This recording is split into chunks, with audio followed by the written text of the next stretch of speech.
Man, I knew it was gonna be exhausting. I did, and I know that painting's a pain in the ass, but I forgot how much of a pain in the ass painting really was.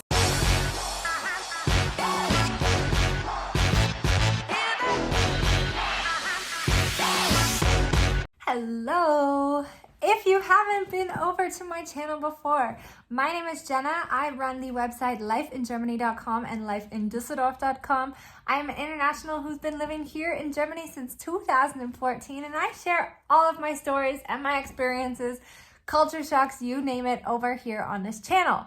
Today's video is going to be about something that I hold very near and dear to my heart, and that is my massive camper renovation. I flipped an old camper here because what does one do in Corona when you're a foreigner to Germany and you don't have family here? Well, I thought I'd flip a camper. You might have seen some of my other videos before, like my frustrations about renovating a house by ourselves here in Düsseldorf, things that I've learned as a foreigner renovating a house, working with different handymen. So this project, I decided, you know what? I'm gonna do it all on my own. Here in Germany, people have a tendency to assume that a specific gender has a specific role, if you know what I'm saying. But when anybody saw me renovating this camper by myself while my husband was watching my son for a little bit, they'd be like, shouldn't you be watching your son?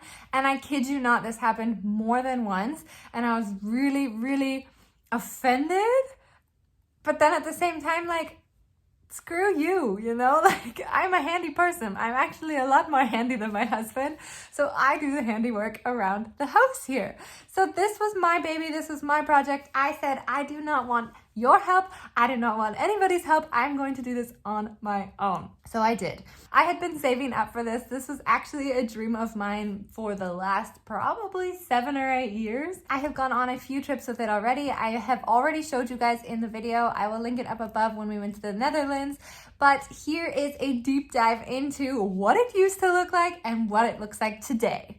So we took this baby back to our house and basically did all of the dirty work at first. Of course, I took out everything. So I took out all of the benches. I took out everything I knew I was gonna have to replace. So the kitchen countertop, I ripped out, I threw out all of the tabletops because they were really old and made out of particle board. So I ripped it all out and then I sanded the entire thing from ceiling to floor, wall to wall, absolutely everything. It took me probably about 3 days. It doesn't sound like a lot, but I had taken off a couple weeks for vacation. And since we were in the middle of a COVID pandemic, I was actually not able to travel. So this was my fun project. And then while everything was still out, benches, beds, tables, everything, I painted everything. You would think that this was the most exhausting part, but it really, truly, wait for it, was not. So this is like day 6 or 7. I think I just spent like the past 4 or 5 days just painting everything. I gave up and I'm gonna put wallpaper on some of the walls, like this one and obviously that one, and in the bathroom and in the cupboard because everything's just taking way too long. Man, I knew it was gonna be exhausting. I did, and I know that painting's a pain in the ass, but I forgot how much of a pain in the ass painting really was. Painting ended up turning out to be a little bit more stressful than I thought. I think that happens for everybody. I just used normal lac paint. I actually love Action. For those of you who are living in Germany and don't know what Action is, it is a shop that is also still relatively new here in Germany, but it's a shop from the Netherlands, and they sell a lot of, I don't know, home decor, craft supplies, household cleaning stuff, plates, bowls, candy, kids' toys, basically everything you name it, but at a fraction of the price that you will find anywhere else. And I really, really love their home hardware aisle, so all of their tools, all of their paint, and what have you. So this time I bought the white lac from Action, and for a camper, it does the trick. But there were spots that I had enough, and then I thought, you know what? It's been a long time since I put wallpaper on a wall, but I'm gonna try it out. So I found this really beautiful tropical green wallpaper that I decided to put up on the walls where I was just not having it. I was just over and done with painting. I got that up. That was actually relatively easy. This is something that you really got to be careful with because you have to find the right type of glue in order to make sure that it sticks throughout all of the seasons. I know a lot of people who I personally know had trouble with this because then in the summer, either the glue melted and fell off, or in the winter it crusted up and fell off. So far, it has been a year and a half now, and the camper is still in mint condition. So I think we used the right glue. It was also from Action. And then came one of my favorite parts, which was putting on this tile optic foam sticker basically on the backsplash of our little kitchenette there, and then also on the backsplash of our bathroom, and in a couple places where I thought that it would look very nice. Of course, this also reduces the weight. Of course, I was not going to put real tiles in the kitchen or anything like that, but this also did the trick and looks really, really nice. And then came the flooring. Call me crazy, but we had some leftover hardwood flooring from our attic apartment that we had renovated a few years ago, and I decided to use the leftovers that we had. I had a lot of fun with this. I really did. I thought it was quite easy to do all of the cutting right outside of the camper, which was nice. I put it in, I kind of makeshifted it a little bit, and I'm really happy that I did that because I ended up putting this Montagekleber on top, you know, this... I'm losing my English now, but I put some glue on the bottom of it and then clicked them into place. I didn't actually put any padding underneath. There was a little bit of padding that was on the actual camper itself, so I threw that on top of there, clicked them all together, and had a lot of fun with it. But once I got to the corners, this is when I really had to start learning, because this project, I mean, I am by no means a professional at all, like far from it. So I was learning as I went.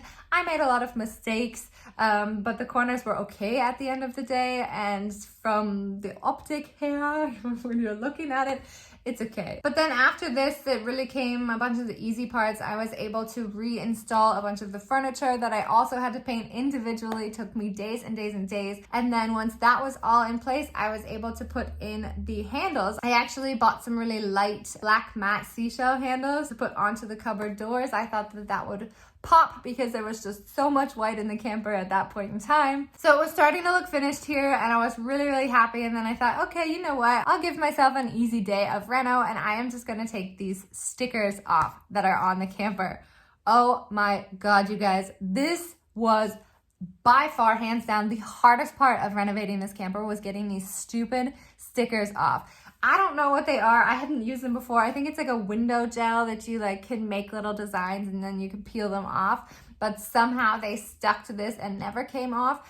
I did not succeed at getting all of them off, unfortunately. I either have to replace the window, which is very, very expensive, much more expensive than a normal glass window. If you guys know any retailers that sell windows for campers at a reasonable price, please let me know, because these things are just not coming off. I used the blow dryer. I bought very special chemicals to saturate the sticker. I taped cloths soaked in this chemical to let it sit for hours. Nothing worked. I bought professional scrapers to get it off. I was just scraping the heck out of the plastic window. I had blisters all over my fingers, and then I truly just gave up. Now came some of the finishing touches, which was creating the tables and the kitchen countertop, and I basically just used a nice solid piece of raw wood. I cut them down, I sanded them, I stained them, and I basically just replaced, as I mentioned, all of those particle board table toppers with this nice solid piece of wood, and I think it really, really makes a difference in the camper. Turns out this hobby of camping is also similar to the baby and wedding market, which means things that are specific that can be bought pretty much anywhere, but then are marketed to this camping hobby, well, things tend to get really, really expensive. So curtains, for example, are just out of this world expensive. There is a really, really great shop. If you are new at camping and you're watching this because you also want to get started, go check out Oberlink, and I will link it down below. They are not an affiliate. I'm not sponsored by them in any way, shape, or form, but it is kind of like the IKEA of camping. So they had the cheapest stuff that we could find. We bought a little bit from them, but I was still determined to DIY the crap out of this camper. So I ended up going to IKEA, buying some nice neutral fabric, cutting it, sewing it myself, and installing these curtains on basic, super cheap IKEA rods that were very, very light and fit perfectly into the camper. I also took off all of this brown, weird, furry fabric that was over top of the foam pillows for the seating in the kitchen, for the bed mattresses, etc. I took that all off. I ended up buying this jersey tube fabric. So basically you can throw one end of it, flip it inside out, shove the foam pieces inside, and then just either, I ended up buttoning them closed at the top so that I could open and take them out, but you could also sew them shut if you weren't planning on washing them. So the curtains are all up, and so is the countertop. So we had some really ugly ones before, so I wasn't about to go ahead and paint those. So I just decided to buy normal wood and then size them appropriately. So you can just open it up like that. I'm learning every day. And then you've got your stove and your sink.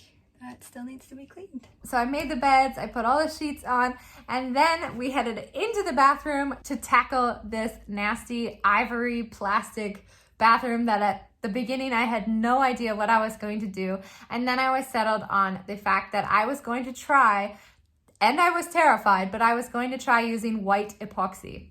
So it's the moment that I've been dreading.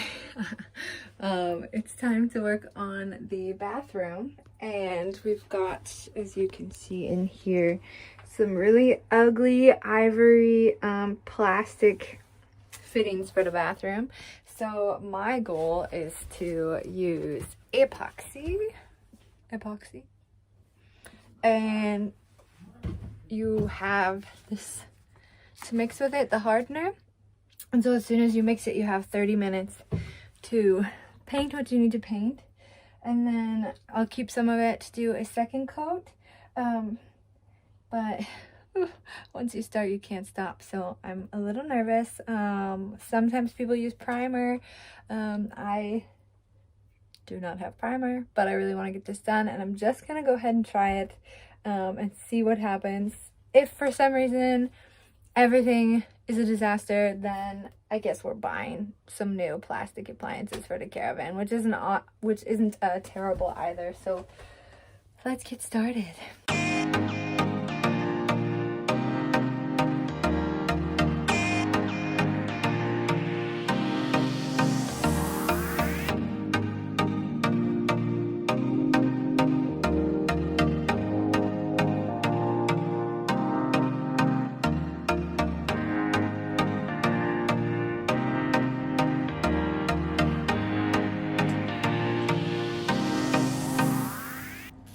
So I didn't manage to get any shots of me painting much further than the sink because it starts drying really quick, and then like you get this time crunch and you're like, crap, I have to finish, otherwise I'm gonna have to buy a whole nother tub of epoxies. They say you're supposed to do a second coat, but I didn't know what would happen to the epoxy in the actual container when I had the lid closed. So I thought, in the odd case that it does dry also in the container, even when the lid is closed, quite quickly, I'll try to just keep on painting. So I basically just kept going coat after coat after coat because you noticed that it started getting a little tacky and a little thick anyway. And I'm really glad I did because I ended up opening the container at the end and thinking, you know what, I'm just gonna go for it and do it all in one go, and it was really thick. So the last coat was just like plopping on this like nasty thick stuff. So I'm gonna backtrack a bit. We actually ended up doing a tour of the camper. It wasn't entirely finished yet. The jersey tube fabric was not on the seats, as you can tell, but my husband will give you a tour of the camper now.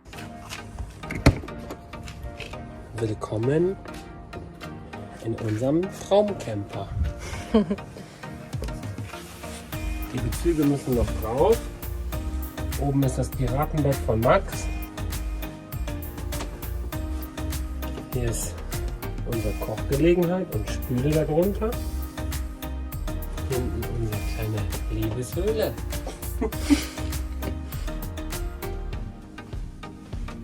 Und hier unsere kleine Nasszelle.